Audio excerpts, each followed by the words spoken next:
All right, showing you what I do to repair my my hoses.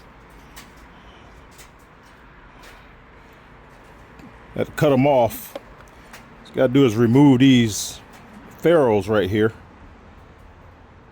and I'm doing that off camera.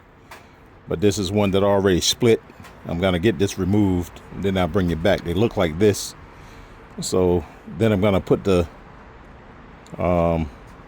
new ferrules on and press it with my crimper. All right.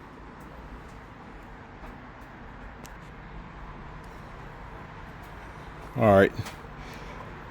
Here they are with the old ferrule removed.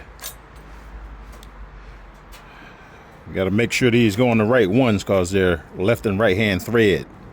So this is the one for here. Just cleaning off the old rubber, getting it ready to prep to go. All right.